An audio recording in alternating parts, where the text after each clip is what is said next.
Hi Earth Signs, Taurus, Virgo, and Capricorn. Welcome po sa ating channel. Ito ang inyong Daily Gabay Tarot Reading for September 1, 2023. Please be reminded that this is general reading po, so maaari kayo makarelate o hindi. Just take what resonates. Gamitin ang reading na ito bilang gabay lamang. Balik po kayo dito bukas para sa ating Daily Gabay Tarot Reading for September 2, 2023. Please like, subscribe, and click bell button para updated po kayo sa Daily Tarot Reading natin. Maraming salamat po. Pasensya na po sa ingay.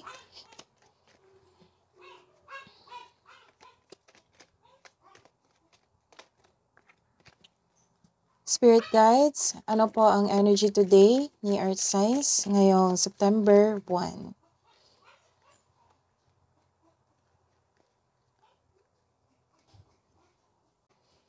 Nagkaroon kayo ng anxiety today at pag-alala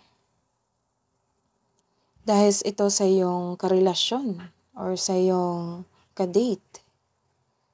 So, nagkaroon kayo ng anxiety or sleepless night.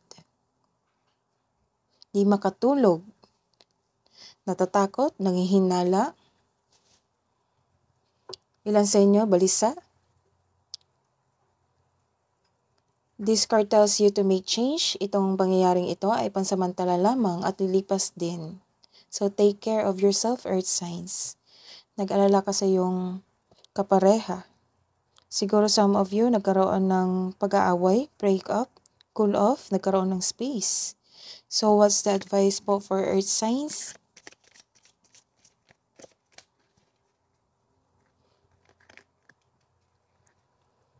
Distant thunder. Clear the air. So breathe in, breathe out. Kailangan ng time na mag-rest para makapag-isip ka, ma-recharge ka. Cleansing waters, purification activates vibrant life force. Let's see your career and money, Earth Signs, ngayong September 1, 2023. Spirit guys, ano pang message niyo po?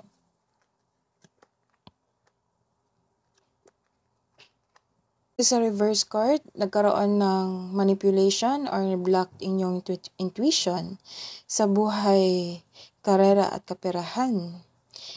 May kakilala ka na it might be your co-worker, kasamahan sa trabaho or sa negosyo. Hinahayaan mo yung tao na manakit sa'yo or saktan ka.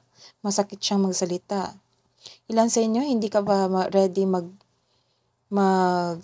hindi ka pa ready, natatakot ka pa na i-implement yung plano mo sa buhay, karera. Nagpapadala ka sa takot, nabibigatan ka sa magkaroon ng big decision.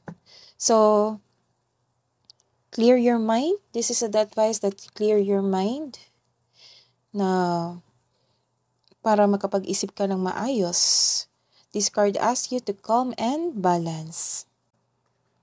Na-burn out ka sa trabaho because you're experiencing overwork. Nag-overtime ka, sobra sa trabaho, sobra sa pag-ako ng trabaho. So, this is a reverse card. You are feeling burned out sa iyong trabaho. Gusto mo nang mag-resign o iwan ang iyong negosyo. Feeling uneasy about sa iyong career path. It's never too late to begin again. So, maging mahinahon. Kawalan ng ambisyon o katamaran. So, the advice is clear your mind, have a purification activities, vibrant life force. So, clear and balance para mawala itong katamaran or kawalan ng gana. Kasi sobra kang pagod sa trabaho. Let's see your love and romance, Earth Signs, ngayong September 1.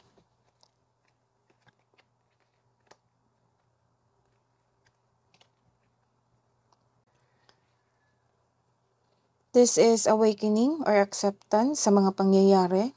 Nagkaroon ng self-assessment. Sa buhay pag-ibig, tinanggap mo yung mistakes ng partner mo. So you can successfully let the past go. Maaari rin magpakita or may balak bumalik yung past love mo na maghihingi ng sorry. or mag-put ng closure. So, seek forgiveness in order to move forward. This is a reverse card. Nagkaroon ng delayed. Delay sa inyong pag-uusap ng yung past or yung kapareha. Ingatan din yung kaperahan kasi may nakikita akong loss of money dito. So, what's the advice? Love advice for earth signs.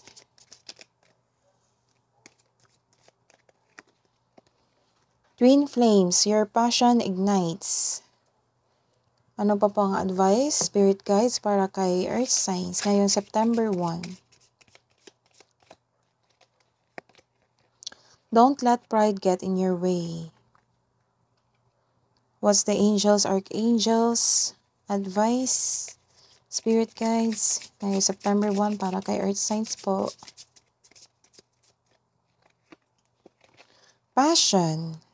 Message from Archangel Haniel. Trust and follow your renewed passion in your love life and career.